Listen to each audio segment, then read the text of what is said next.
स्वागत है आप सभी का विश्वास दरोगा एकेडमी के ऑनलाइन प्लेटफॉर्म निष्ठा पीसीएस पे।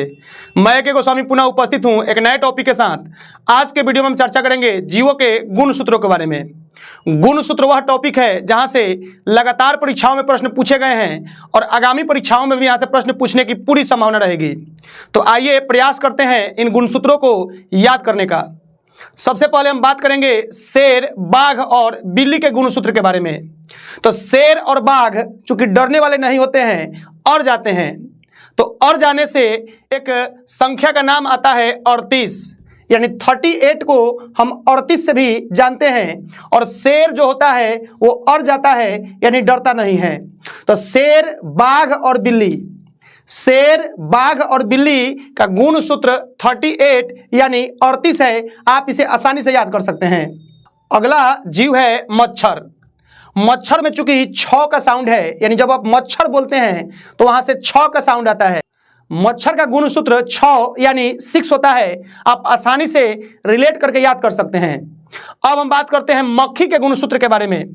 मक्खी जिसका गुण सूत्र 12 होता है। तो मक्खी कैसे याद करेंगे कि मक्खी का गुण सूत्र 12 होगा यानी 12 होगा।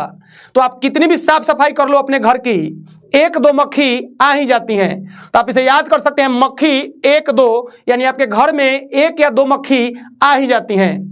गाय और बकरी, गाय और बकरी का गुण सूत्र 60 होता है। कैसे याद करेंगे, कैसे इनको रिलेट किया जाए? तो एक चीज आप याद रखें कि गाय का दूध गांव में लें या बकरी का दूध लें, 60 रुपए प्रति किलो आपको मिल सकता है। तो इस 60 रुपए किलो से हम गाय के दूध को रिलेट करेंगे और बकरी के दूध को रिलेट करेंगे और याद कर लेंगे कि गाय और बकरी का गुण सूत्र 60 होता है। अब हम बात करेंगे चिंपैंजी और तंबाकू का। तो चिंपैंजी और तंबाकू के गुण सूत्र 48 यानी 48 होते हैं। कैसे आपको याद हो जाए लंबे दिनों तक, आइए प्रयास करते हैं। तो जो व्यक्ति दिन में 4 से 8 बार तंबाकू खाते हैं, जो व्यक्ति दिन में 4 से 8 बार तंबाकू खाते हैं, उनके दांत काले हो जाते हैं चिंपैंजी के जैसा। तो आप इस लाइन को एक बार मेरे साथ बोलें कि जो व्यक्ति दिन में 4 से 8 बार तंबाकू खाते हैं, उनके दांत चिंपैंजी के जैसे काले हो जाते हैं। तो तंबाकू और चिंपैंजी का जो गुण सूत्र है 48 है, 48 है। आसानी से आप याद रख सकते हैं। अब हम बात करते हैं आम, चूहा और मूंगफली। आम, चूहा और मूंगफली का गुण सूत्र 40 होता है। जो आम चूहा होते हैं यानी जो साधारण चूहा होते हैं, वे 40 मूंगफली खा जाते हैं। आप आसानी से याद कर सकते हैं मेरे साथ बोलकर कि जो आम चूहा होते हैं वे 40 मूंगफली खा जाते हैं। तो आम, चूहा और मूंगफली का जो गुण सूत्र है 40 है। आप आसानी से इसे याद रख सकते हैं। अब हम बात करेंगे कुछ और जीवों के गुण सूत्रों के बारे में। आइए देख लेते हैं। तो गाजर, फूल गोभी, मूली और पपीता, इन चारों का जो गुण सूत्र है 18 है। तो इन चारों को एक साथ आप नोट कर लें। गाजर, फूल गोभी, मूली और पपीता, यानी आप आज बाजार गए थे और आपने क्या क्या खरीदा?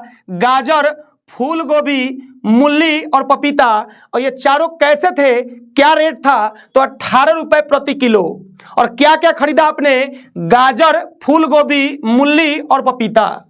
तो इन चारों का जो गुण सूत्र है 18 है। अब हम बात करेंगे प्याज और कंगारू के बारे में। तो प्याज और कंगारू, इनके गुण सूत्र 16 हैं। चूंकि प्याज का कीमत तेजी से बढ़ता है और कंगारू भी लंबी छलांग लगाने के लिए जाना जाता है, लेकिन इनका जो गुण सूत्र है वो 16 है। और 16 में स्लो का साउंड है, यानी धीरे का साउंड है। हम लोग चाहते हैं कि प्याज का कीमत तेजी से नहीं बढ़े, यानी स्लो बढ़े। तो आप रिलेट करेंगे प्याज और कंगारू और इनका गुण सूत्र जो है 16 है। अब हम बात करेंगे चावल और टमाटर के बारे में। चावल और टमाटर, जो बच्चे घर से बाहर आके पढ़ाई करते हैं, यानी कहीं पे कमरा लेकर जहां खुद से खाना बनाना होता है, तो हमने देखा है बच्चों को कि चावल बनाकर और टमाटर की चटनी बनाकर खाकर पढ़ाई करते हैं लगातार 24 घंटों तक। यानी चावल के साथ टमाटर की चटनी खा के बच्चे पढ़ाई करते थे 24 घंटा। तो 24 को हम लोग रिलेट कर लेंगे चावल और टमाटर से, और चावल और टमाटर बच्चे खाकर 24 घंटे तक स्टडी करते थे और सफल भी हुए। आसानी से आप इसे याद कर सकते हैं। अब हम बात करेंगे आलू। आलू का गुणसूत्र 48 होता है, तो अ से आलू और अ से 48। आप कंफ्यूज नहीं करेंगे, क्योंकि शेर, बाघ और बिल्ली का गुणसूत्र 38 था, 38 था। चिंपैंजी, तंबाकू, चिंपैंजी और तंबाकू और साथ में आलू का भी गुणसूत्र 48 है। अब हम बात करेंगे हाथी। हाथी से बलवान और मजबूत होने का पता चलता है, और यहाँ पे एक संख्या है 56। आपने सुना होगा 56 इंच का सीना। तो 56 इंच का सीना जो कहता है व्यक्ति, वो अपने आप को क्या समझता है? तो अपने को बलशाली, यानी अपने आप को हाथी समझता है। तो हाथी से बलशाली और 56 को हम रिलेट करेंगे और याद कर लेंगे कि हाथी का गुणसूत्र कितना होता है, तो 56 होता है। अब हम बात करेंगे कबूतर के बारे में। चूंकि 80 के दशक में कबूतर से संबंधित कुछ गाने हिट हुए थे, या कुछ फिल्में ऐसी आई थी जिनमें कबूतर को लेकर कुछ गानों को दिखाया गया था। या आप ऐसे भी याद कर सकते हैं कि कबूतर 80 कोस तक देख सकता है, यानी कबूतर को 80 कोस की दूरी आसानी से दिखाई देती है। और इसे आप बोल के याद कर सकते हैं कि कबूतर का जो गुणसूत्र होता है 80 होता है।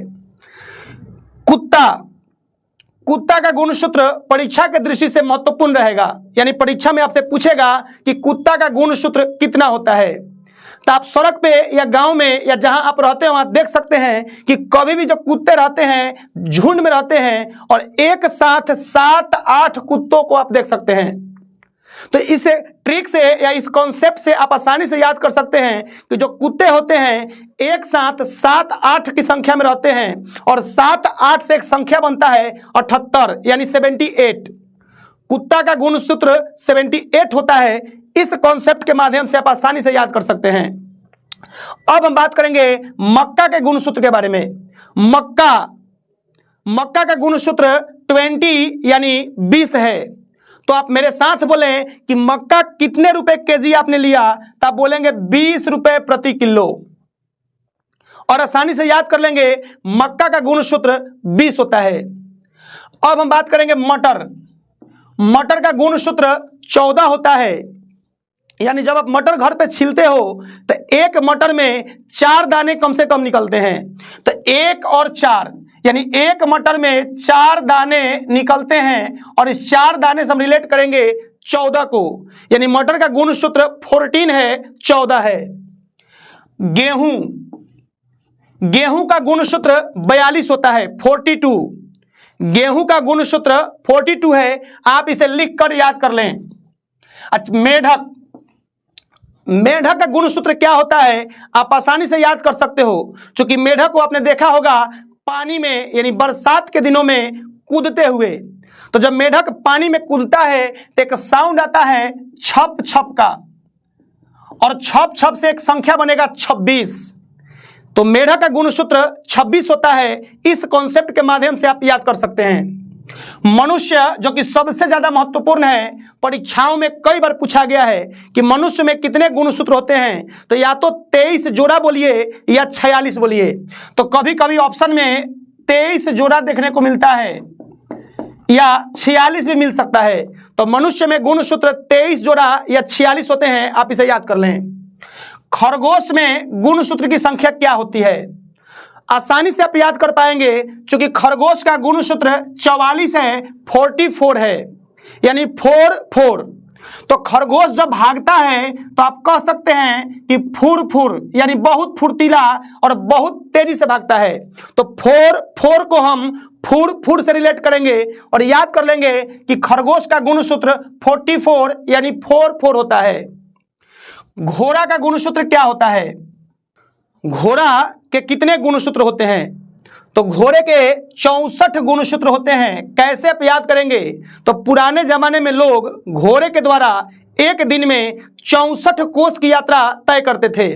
तो घोड़ा का गुणसूत्र 64 या 64 है, आप याद कर लेंगे। भालू का गुणसूत्र क्या होता है, तो आप याद कर ले 74, यानी घोड़ा का 64, घोड़ा का 64 और भालू का 74। इन दोनों को एक साथ लिख के आप याद कर लें।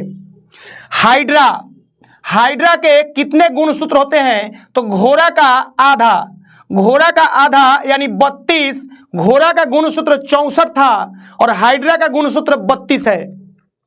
एक अंतिम पॉइंट यहाँ रह गया, नींबू। नींबू के कितने गुणसूत्र होते हैं? तो या तो 18 या कभी कभी ऑप्शन में 36 में देखने को मिलता है। चूंकि नींबू कई प्रकार के होते हैं तो कुछ नींबू का गुणसूत्र 18 है और कुछ का 36 है। अब दो प्रश्न यहां से महत्वपूर्ण हो जाते हैं कि गुणसूत्र के खोजकर्ता कौन है और गुणसूत्र का नामकरण किसने किया। तो गुणसूत्र के खोजकर्ता स्ट्रॉसबर्गर है, जिन्होंने 1875 में इसको खोजा था और गुणसूत्र का नामकरण वाल्डेयर ने किया था। तो यह दोनों प्रश्न परीक्षा के दृष्टि से अति महत्वपूर्ण रहेंगे।